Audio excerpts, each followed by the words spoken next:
Bonjour à tous, donc dans cette vidéo, nous allons apprendre à additionner et à soustraire des nombres relatifs. Donc premièrement sans parenthèse et ensuite avec ces parenthèses. Alors on va commencer du coup sans parenthèse. Alors on va partir d'une règle qu'il va falloir tout le temps appliquer et qui est la suivante. On vous a dit lorsqu'on a défini la soustraction que c'est comme on ajoute un opposé. C'est-à-dire que si je fais 7 moins 5, c'est exactement la même chose que 7 plus l'opposé de 5, c'est-à-dire moins 5. Donc c'est pour ça qu'en fait je vais pouvoir un petit peu mélanger l'histoire des signes, parce que des fois vous allez dire oui peut-être c'est une soustraction ou le signe du nombre. Bon mais j'ai envie de dire peu importe, vous allez voir les règles que je vais vous donner grâce à cette formule vont nous permettre d'établir quelque chose de général. Alors, déjà premièrement, quand on a des additions ici sans parenthèse, on entoure les nombres avec les signes. Donc par exemple ici, moins 5, j'entoure tous les négatifs, moins 10, moins 3, moins 10,2, moins 9,6, moins 3,7.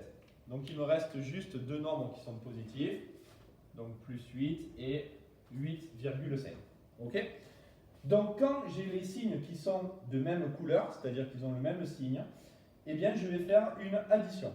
Donc là je note add comme addition, et là j'abrège, je mets sous comme soustraction, puisque ici et ici, d'accord, les signes ne sont pas les mêmes.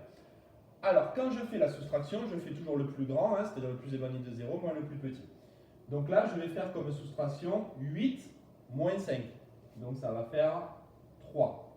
Là, je dois faire une addition. Alors, attention, je ne m'occupe plus des signes. Donc je fais comme si j'avais plus de signes. 10 plus 3, ça fait 13. Ici, je dois faire une soustraction. Donc, je dois faire le plus grand moins le plus petit. Donc, je le pose ici, puisqu'il y a des nombres à virgule, décimaux. Alors, 10,2 moins 8,5. N'hésitez surtout pas à vous les poser. Alors, on rappelle un petit peu comment on fait pour soustraire. Ça peut poser problème. Pour passer de 5 à 2, je ne peux pas. Donc, je vais à 12. Ça fait 7. Je mets la virgule. Je repose la retenue ici. Pour aller de 9 à 10, ça fait 1,7. Donc là, ici, ça fait 1,7. Et pour le dernier, je dois additionner. Donc je fais 9,6 plus 3,7. 7 plus 6, 13. Je retiens 1. 10 plus 3, 13. Donc ça fait 13,3. Ok. Maintenant, pour savoir le signe, c'est une histoire de logique. Je perds 5 et je gagne 8. Au final, j'ai gagné ou j'ai perdu? J'ai gagné. Donc c'est plus 3. Je perds 10 et je perds 3. Au final, j'ai gagné ou j'ai perdu? J'ai perdu, ça fait moins 13. Je gagne 8,5, je perds 10,2. Au final, j'ai bien perdu quelque chose.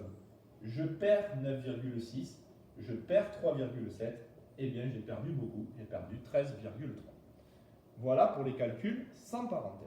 Maintenant, on va passer au calcul avec parenthèse, mais on va voir que le but, ça va être de les supprimer, ces parenthèses. Alors, vous allez compter dans vos têtes de 1 jusqu'à 10. Et bien sûr, vous ne dites pas plus 1, plus 2, plus 3, plus 4. Donc déjà ça, on va les supprimer. Regardez, plus 7, c'est 7. Plus 8, c'est 8. Plus 6, c'est 6. Hop, donc tout cela s'en va. Donc il y en a déjà 3 qui sont partis. C'est pas trop mal. Maintenant, il faut savoir à quoi ça sert une parenthèse. Il y a deux choses à quoi ça sert. Ça rendre un calcul prioritaire, mais là, il n'y a pas de calcul dans la parenthèse, donc il n'est pas forcément prioritaire. Ou alors à séparer deux signes. Comme ici, par exemple, je ne peux pas avoir deux signes qui se suivent.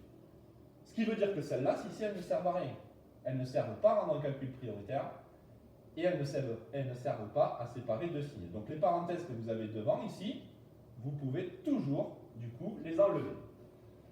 Ouf, c'est pas trop mal quand même. Regardez ici, on retombe sur ça. Allez, on va le faire. Moins 9 plus 7.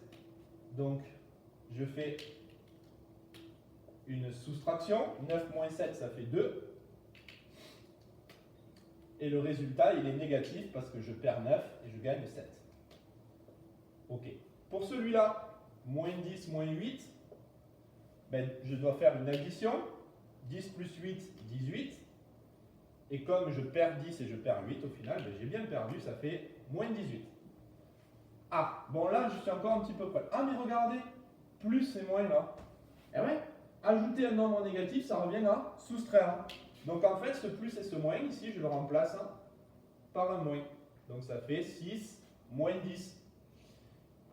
Ok, bon ben 6 moins 10, j'ai deux nombres de signes qui sont contraires. Donc je fais une soustraction et ça fait 4 et le signe négatif parce que je perds 10. Donc moins 4. Pour le dernier, ben, j'ai deux signes moins qui se suivent. Alors, soustraire, ça revient en fait à changer le signe dedans. Donc, au lieu d'avoir deux moins, je vais mettre un plus. Donc, le calcul revient à faire moins 8 plus 12. Et moins 8 plus 12, donc je fais une soustraction. Ce sont deux nombres de signes différents. Je ne l'ai pas noté ici, je vais le noter. Hop. Donc, je fais une soustraction. 12 moins 8, ça fait 4. Et le signe, est-ce qu'il est positif ou négatif? Je perds 8, je gagne 12. Donc c'est plus 4. Voilà pour cette petite vidéo qui va vous rappeler donc du coup comment on fait pour additionner et soustraire des nombres relatifs avec ou sans parenthèse.